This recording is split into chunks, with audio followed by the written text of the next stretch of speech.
Welcome to the GCN Tech Show. Coming up on the show this week, new heart rate tech from Wahoo, new climbs on Zwift, custom 3D printed saddles, anyone, and our main talking point. Things that the Tour de France pros do that we should too. And seeing as I'm on the show this week, I thought I'd hijack things slightly because I thought I and you should check out the Titanosaur 36-inch wheeled magical goodness.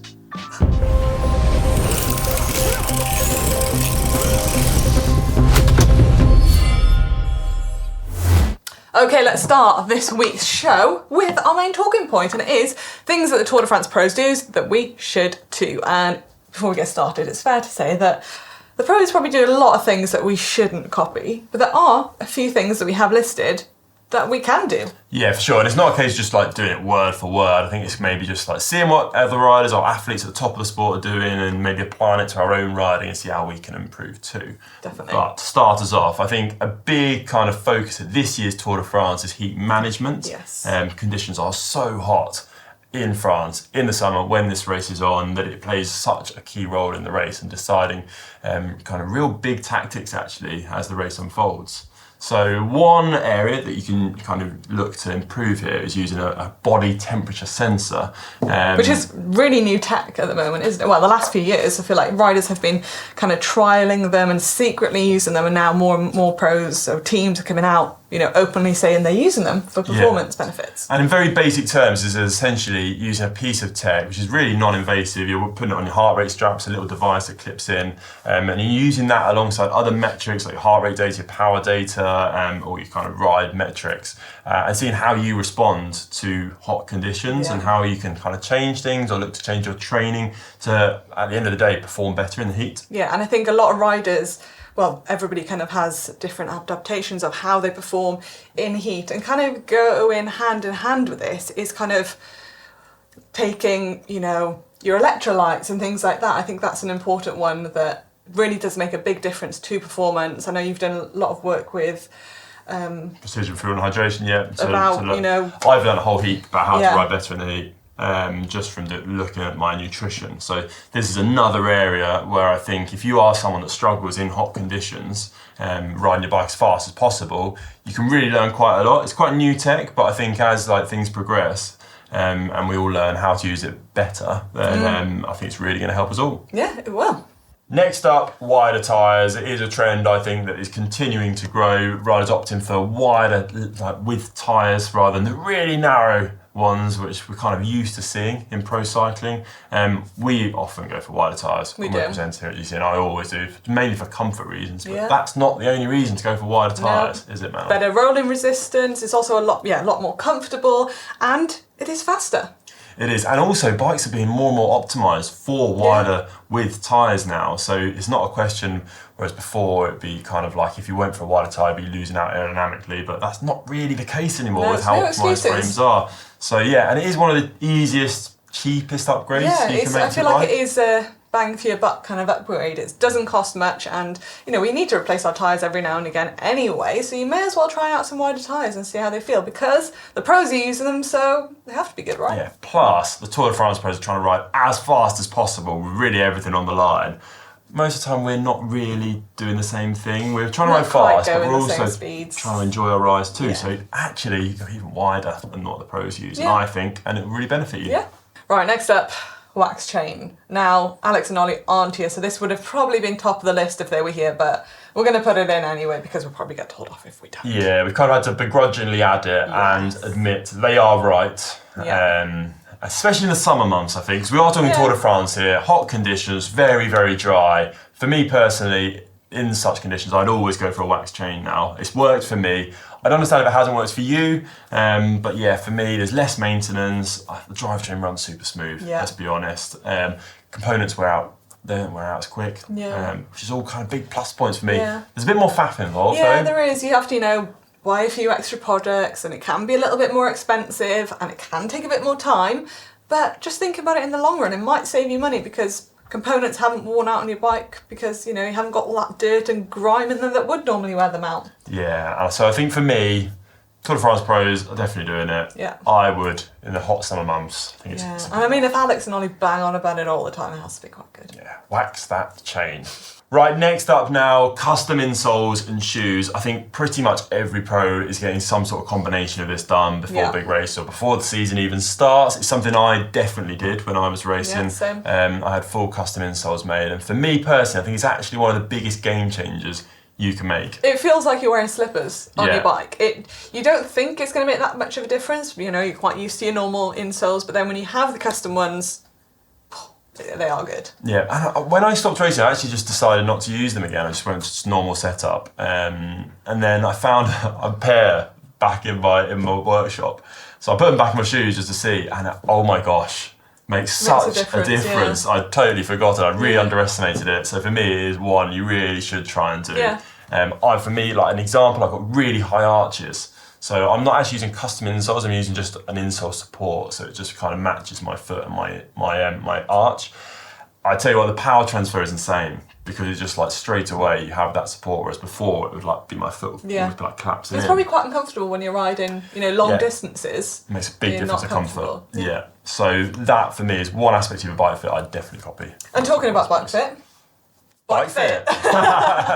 Bike fit, it is one of the number one things I think that affects performance. Yeah, if you're racing or you're not racing, you're just riding casually, being comfortable and being like optimizing, your body to your bike is super important. And I think bike fit should be up there pretty high on the list for everybody, because, you don't want to be riding in a position where, you're going to get a nig on, it's going to cause you pain, and you stop enjoying your riding. Yeah, and it's not just about kind of injuries either. I think you can do so much to kind of improve yourself on the bike. Yeah. But if you don't get your bike foot right in the first place, your ceiling is quite low. You're just not going to be able to push past that, because your bike fit's going to be letting you down in terms of comfort and power transfer. So for me, it's almost the number one thing you need to do. Yeah. If you want to ride your bike fast or even comfortably.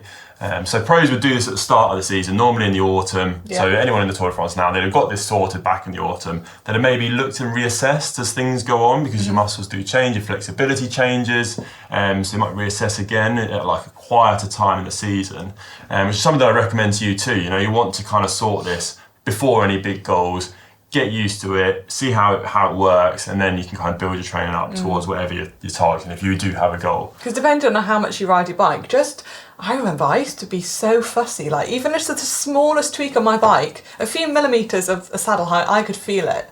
And yeah, it takes, if you're riding your bike day in, day out, it does take a while to get used to. So make sure you give yourself enough time to, I'd say it takes a while if you are making tweaks to get used to that riding position. So yeah, just give it time. Yeah, for sure. And maybe even try and find a local bike fitter who's pretty well renowned, who you can work with as the year progresses, and check things are all working okay, because as we said at the start, it's going to help with keeping you injury free too. Yeah.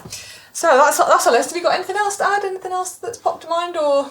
I was going to add skin suits, like aero suits, because it feels so nice to ride fast with aero suit on. It does feel good. It's just another point that I knew Alex and Ollie would add, and they'd have aero socks. They'd have the what's it called, a fast bra thing. They'd have they'd have. You only need these things if you're wanting to race fast. Let's be honest, and you're wanting to kind of get results. But at the same time, it can be quite nice to feel yourself cutting through the wind like a wind shark.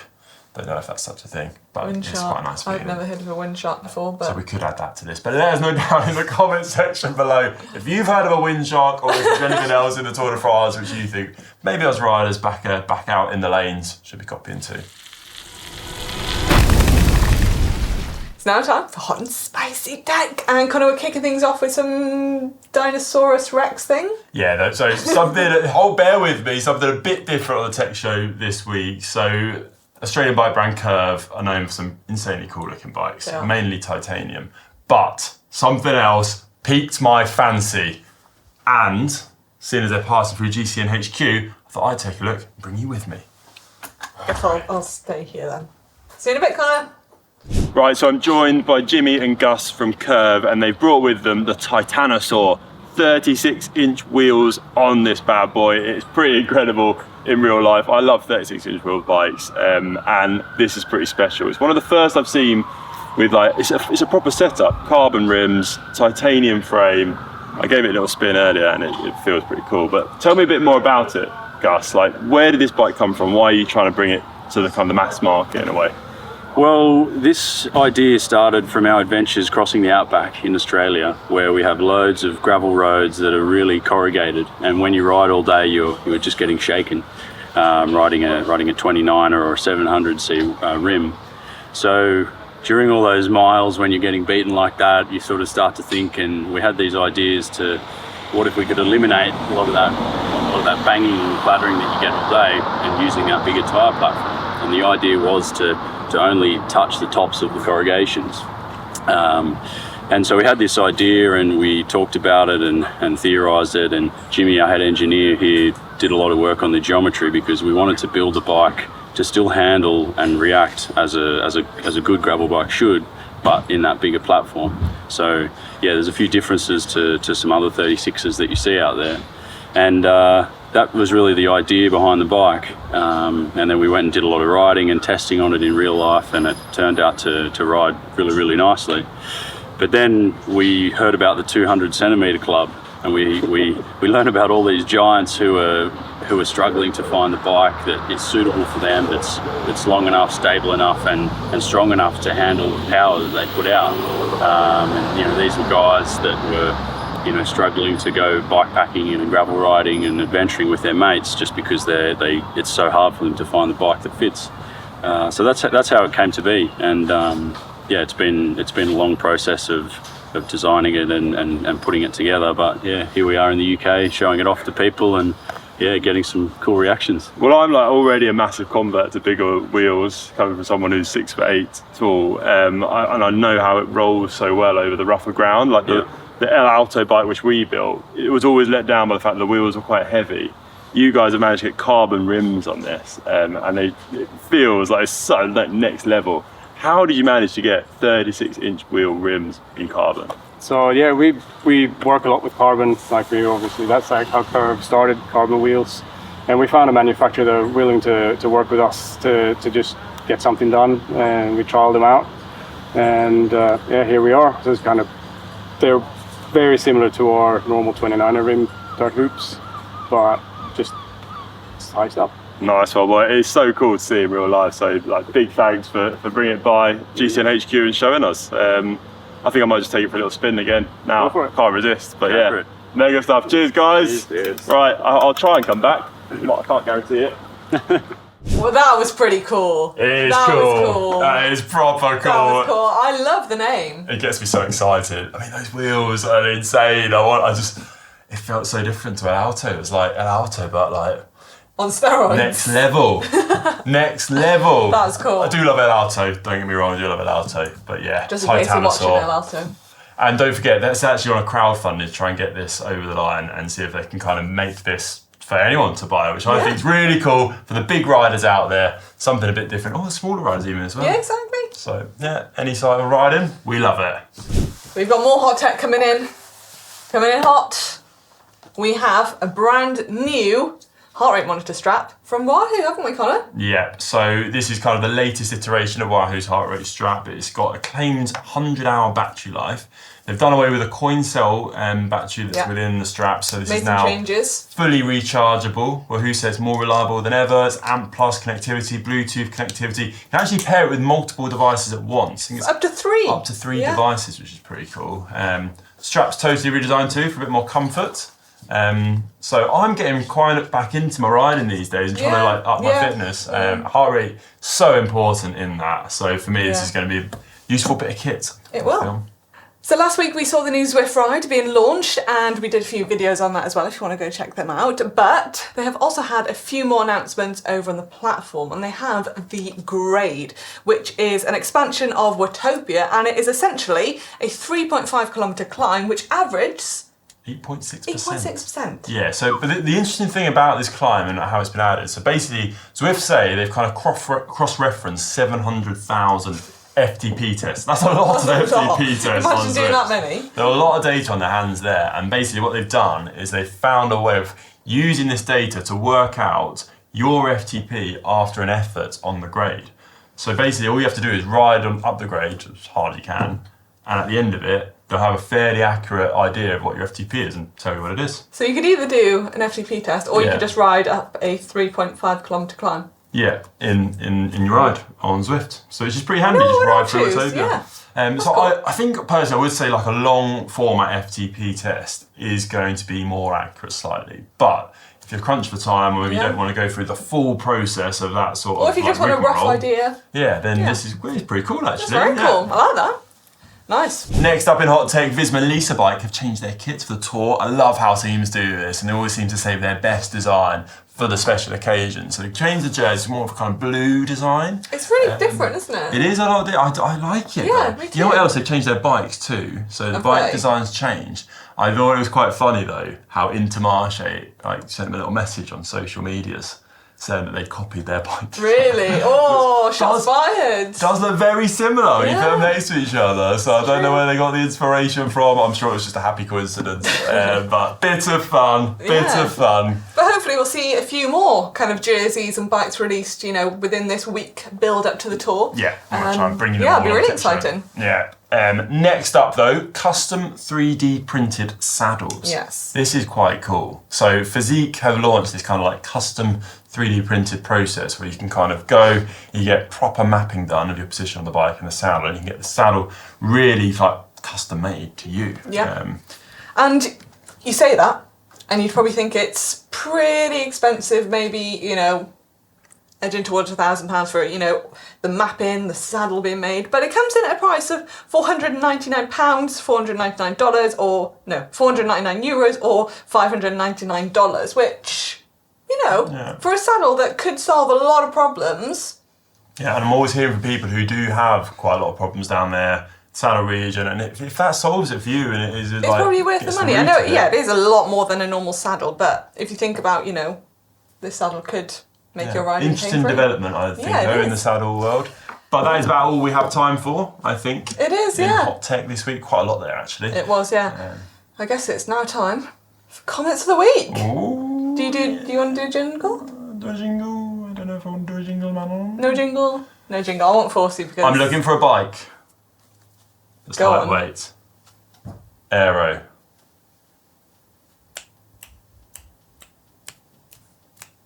We'll just put Hank's clip in there. I'm looking for a bike that's lightweight. Carbon, loud hubs, aero. The first comment this week is from Alex's video where it was post-crash checks to do to your bike. And someone said, I'd love to see a first aid video. Well, me and Conor actually did do, it's quite a while ago now, but we did a video with a team of first aiders, basically what you should do when you or someone else crashes around you, literally from really extreme stuff to, you've just fallen off and you've got a bit of a graze. So yeah, go check that out. It's on the GCN channel. Yeah, next comment from Bike and Dog Trips. The two most important actions to take following a crash are stop your cycling computer, upload your partial ride to Strava. Not wrong. Not wrong there. Yeah, always get it onto Strava. And under last week's show, did we decide that stage lights were just too much this week? It has been a big week. Hopefully this is looking a bit brighter. Yeah, although I don't know, sometimes I'm too bright because I shine like above the lights. You shine above the light? I shine like a giant angel. It's not a bad thing. Let's swiftly move on. Anyway, underneath customise your bike. That is user NT8DY4XY. That is one hell of a username. Chunky name. Easy alternative options, keep riding one bike for a long time and buy a used bike a couple of generations old. They will stand out in the crowd because the bike design philosophy has changed quite a bit in the last decade. That is true. I feel like bikes from 10, 15, 20 years ago really do stand out now. Yeah. So next up, under powerful text, the pros aren't using, but you can. One in from Andrew that says, love the cinematography in this video, but hey, when you have the Alps as B-roll, you can't go wrong. And there was another one that said, sorry, what is this video about? I was too busy looking at the stunning scenery. You can't beat the Alps. It is beautiful. Right then, you know what time it is now, Manon. It is the baffles!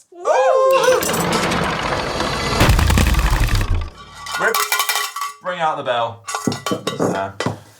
Should we get straight into it? I guess we probably should. Let's dive straight into that bike vault, Manon. We all know how the bike vault works. Yeah, bring the energy. Now. Bring the energy. We vote your bike to be nice or super nice, and if it's super nice, the bell gets rung.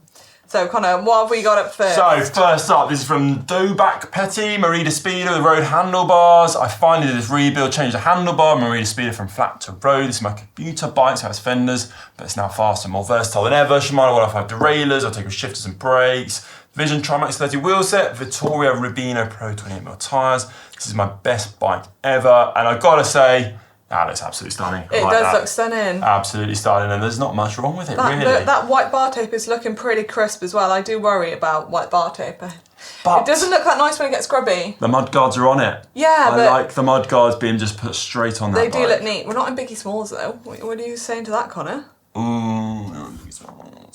thought we were going to be able to put it through, Manon. I thought we were going to be able to put it through. It's very close. I think it's very close. It's an absolutely stunning bike for me. You know what? I'm putting it through because I'm here. You have your moment to shine, I have my Connor. moment, and it is through to the bike vault. Next one in from Hampit24. What have we got here? I'm a huge Poggy fan and made it my mission to support him. Oh, so I see what he's done here with the pink little decals from Wow. Giro, Colnago. That is pretty We are nuts. Looking very nice. That is pretty nuts. Very busy background. Valves aren't aligned. Valves aren't lined, but I think it is still pretty banging that. that isn't it? is a very. You can't really You not. look like a. It's quite hard. You look pretty cool rolling around on that. It's quite hard not to put that in the bike vault. I love really. the little pink decals. Yeah, I think it's like I think we have to put it through. Right, Into the next bike vault up. it goes. Next up, weight weenie build sub 14-pound Tarmac SL8. That's 6.32 kilos for those of you in metric. Submission by Tortoise 11. Oh, this is naughty. This is very naughty. So That this is has naughty. got pretty much like all the full Oh, it's got a gold chain as well. shebang.